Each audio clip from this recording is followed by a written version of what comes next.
সেই সাইলাসের গল্প হচ্ছে কি যে সাইলাস কাজের ছেলে, কাজ করে দেয়।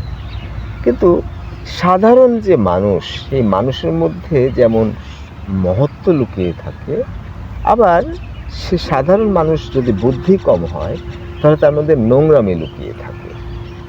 সারা বছর তাকে রাখে সেই সেন্টারের মতো, উসরের যে সুগার মিল, সারা বছর বেতন দিবে সরকার, কিন্তু যখন কুসর উঠবে, ইক্ষু উঠবে, তখন যেন একটু কর্মতৎপরতা হয়। তাহলে 2-4 মাস 5 মাস কাজ করলো, সারা বছরের টাকা দিল। কিন্তু ওই সময়তেও গাফিলতি, চিটিং। সে ভাবছে যে আমি তো 5 মাস কাজ করছি, 11 মাস বসে আছি, তাহলে 5 মাসকে আমি 5 বছরের যাতে টাকা ইনকাম করে নিতে পারি, এটা একটা সুযোগ হিসেবে কাজ করছে। ঠিক সাইলাসও এই একই নোংরা কাজ করছে, কিন্তু সাইলাস একটা নিরীহ, একটা ভালো মানুষ। সেই নোংরা মিটা ফুটিয়ে তুলেছে রবার্ট ফ্রস্ট, যে কাজটা সে করছে আমরা সাধারণ দৃষ্টিতে খারাপভাবে দেখছি না, কিন্তু ভেতরে ভেতরে একটা বড় ধরনের নোংরা। কি সেটা? এখান থেকে মানবিক দিকটা ফুটে উঠছে। সে যখন মারা যাবে অসুস্থ, তখন সে এসে মারা যাবে, তখন বলছে এই সাইলাসকে তাড়িয়ে দাও। তারপরে স্ত্রী বলছে না, সাইলাসকে তাড়িয়ে দেওয়া ঠিক হবে না, বেচারা মারা যাবে, কষ্টে আছে।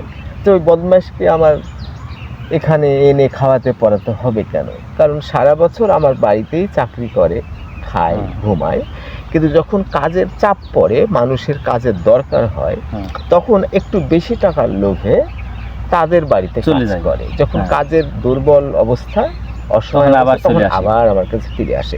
তাহলে এই যে বৈশিষ্ট্য, এটা কি নোংরা? আসলে নোংরা না, কারণ হলো তার বুদ্ধিতে কুলায় না, নিজেকে নিয়ে সে ব্যস্ত। যার যত বুদ্ধি কম, জ্ঞান কম, তার মধ্যে নিজে আত্মকেন্দ্রিকতা বেশি থাকে। ও কিন্তু নিজেকে পাপী মনে করছে না। বাঘ হরিণকে খেতে যাচ্ছে, ও কিন্তু পাপী মনে করছে না। হরিণকে একটা বস্তু হিসেবে দেখছে, যে তুই দৌড়ে পালাচ্ছিস কেন, তোর বড় ভাই তোকে খাবে, তুই ধরা দে। তা বুঝতে পারছে না। ঈদে আপু, আমি তো ঈদের কয়দিন নিজের বাড়িতে থাকবো, তুই সারা বছর আমার বাড়িতে আছিস, আমার তো অত দরকার নাই, তোকে তো ঈদেই দরকার। ঈদেও যদি সে কাজের মেয়েটা থাকে, তাহলে তারও তো বাবা মা থাকতে পারে, আত্মীয় স্বজন, তার নিজস্বতা থাকতে পারে। কিন্তু ওই মহিলা বুঝতে পারছে না, ছি ছি ছি, তুই এত খারাপ, তুই এইভাবে চলতে চলতে ঈদের সময় তো আমার তোকে লাগবে, কারণ ওকে সে বস্তু হিসাবে দেখছে। তো সাইলাস কিন্তু সবকিছুকে বস্তু হিসাবে দেখছে, মানুষ হিসাবে দেখছে না।